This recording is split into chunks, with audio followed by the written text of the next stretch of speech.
Lors de l'interview de Abdelmajid Tebboune qui a été accordée au quotidien français L'Opinion, cette fameuse interview fleuve qui restera elle aussi je pense dans les annales de l'histoire, Nicolas Lerner, patron de la DGSE, les fameux services secrets français qui ont recruté sur le sol algérien pour déstabiliser notre pays. Le but de cette visite était-il de renouer le dialogue ou de régler le contentieux lié à l'affaire Aïssaoui Mohamed Amin, que la France aurait voulu utiliser pour soi-disant comploter contre l'Algérie ou le Niger? Et la réponse de Tebboune, elle est tout simplement incroyable. Je ne sais pas si Tebboune était conscient. Il a demandé à être reçu. Nous avons accepté car nous avions confiance en lui quand il dirigeait la DGSI. Comment un président algérien peut avoir confiance en un officier des services secrets français qui n'a pas de compte à lui rendre? Tu n'as pas à avoir confiance en lui, tu n'as pas à le connaître, c'est pas l'interlocuteur de la présidence. C'est une phrase extrêmement troublante. On sait ce qu'il dit à Abdelmajid Tebboune, l'affaire Aboulaïen est un épiphénomène. Elle n'est pas de nature à faire l'objet d'un contentieux entre deux puissances, l'une européenne et l'autre africaine. Alors là, épiphénomène, le dictionnaire est très clair, phénomène accessoire qui accompagne un phénomène essentiel, sans être pour rien dans son apparition. On parle de recrutement pour déstabiliser un pays. Lors de l'interview de Abdelmajid Tebboune qui a été accordée au quotidien français L'Opinion, cette fameuse interview fleuve qui restera elle aussi je pense dans les annales de l'histoire de par son originalité, sa franchise et aussi ses maladresses. Il y a eu énormément de maladresses. Parmi ces maladresses qui discréditent encore une fois l'État algérien, qui lui causent un énorme préjudice, c'est la réponse de Tebboune à la question de l'Opinion concernant cette affaire du complot de la DGSE.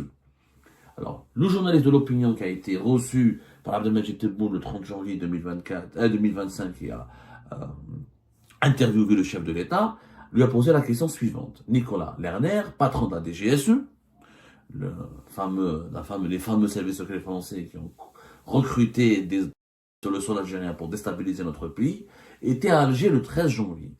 Le but de cette visite était-il de renouer le dialogue ou de régler le contentieux lié à l'affaire Aïssaoui Mohamed Amin, alias Aboulaïen, que la France aurait voulu utiliser pour soi-disant comploter contre l'Algérie ou le Niger?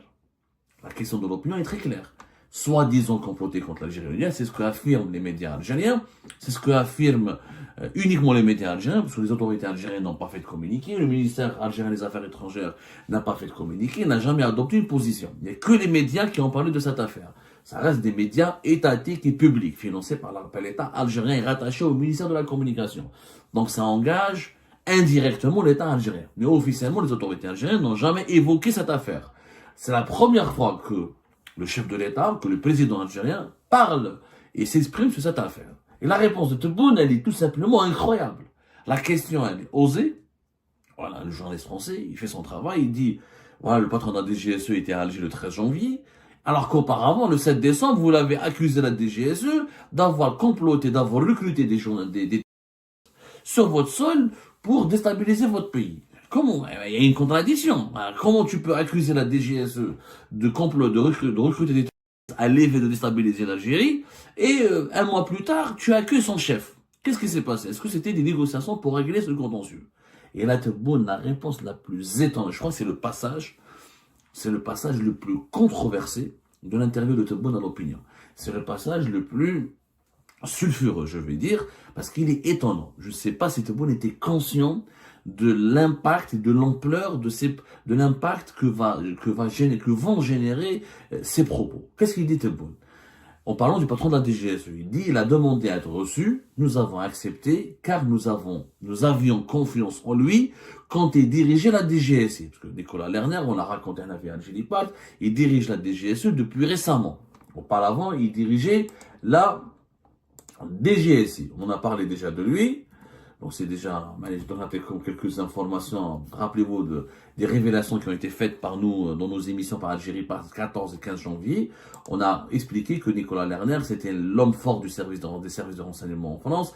Il avait un parcours très particulier puisqu'il dirigeait la DGSI, effectivement le renseignement intérieur. Ensuite, il est venu à diriger la DGSE. Donc, Abdelmajid Tebboune, il dit que nous avions confiance en lui. Le passage, je n'ai pas compris. Comment un président algérien peut avoir confiance en un officier des services secrets français qui n'a pas de compte à lui rendre. En fait, si Nicolas Lerner doit gagner la confiance de quelqu'un, c'est la confiance de ses dirigeants français, de son président. Voilà, Nicolas Lerner dirige la DGSE depuis le 9 janvier 2024. Il était à la tête de la DGSI de 2018 à 2024. Et sachant que en 2018, Abdelmadjid Tebboune n'était pas là, Abdelmadjid Tebboune était à la tête de l'État algérien de 2020 à 2024. Sauf que, en tant que patron de la DGSI c'est le service de renseignement intérieur. Il n'a pas de contact direct avec les autorités algériennes. Même si, effectivement, en Algérie, il y a des accords de coopération, il y a des pourparlers, il y a des échanges permanents. Il y avait entre les services de l'enseignement intérieur français et les services de l'enseignement intérieur algérien. Dans l'histoire des relations bilatérales entre les deux États, les services secrets ont toujours joué un rôle fondamental. On l'a déjà expliqué à maintes reprises. L'ADG, les services de l'enseignement extérieur, sont si vous voulez, les têtes pensantes, ou ce sont les ponts qui servaient de relation entre les deux États, français et algériens, et dans les coulisses, même le renseignement intérieur échangeait dans des opérations de lutte contre le terrorisme, les réseaux de la criminalité transfrontalière, la grande criminalité, trafic de drogue, trafic d'armes. Les services secrets intérieurs et les services secrets intérieurs algériens et les services secrets intérieurs français collaboraient régulièrement. Ceci dit, quand Abdelmadjid Tebboune, nous avons accepté de le recevoir, qu'il avait demandé à être reçu, on l'a accepté, mais on avait confiance en lui quand il dirigeait la DGSI. Je suis désolé, mais comment un président algérien peut dire que j'avais confiance dans le responsable de la DGSI française? Tu n'as pas à avoir confiance en lui, tu n'as pas à le connaître, c'est pas l'interlocuteur de la présidence, Nicolas Lerner, il avait comme interlocuteur les chefs de la DGSI algérienne, pas la présidence algérienne.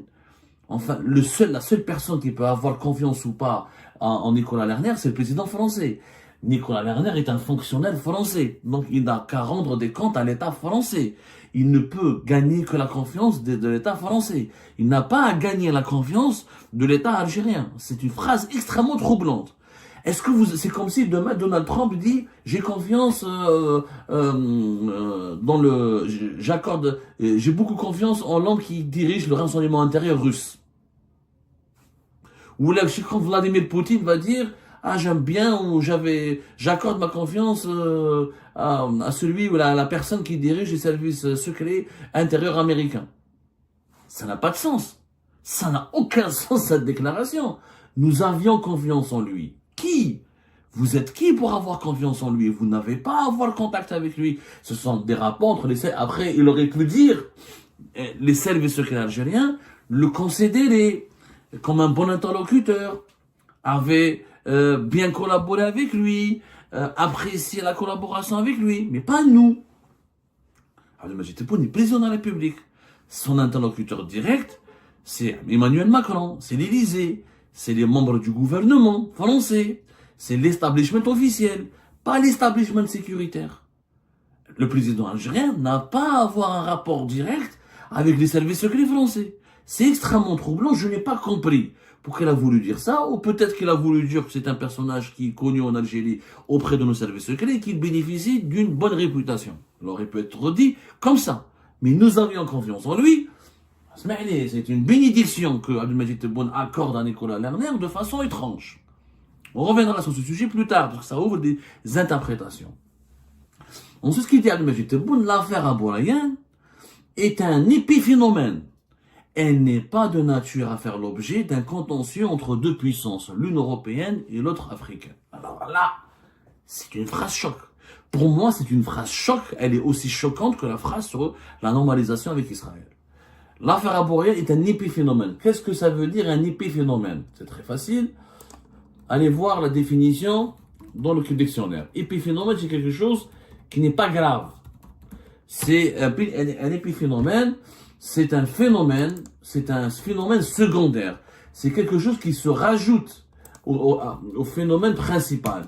C'est pas quelque chose de grave. C'est un épiphénomène.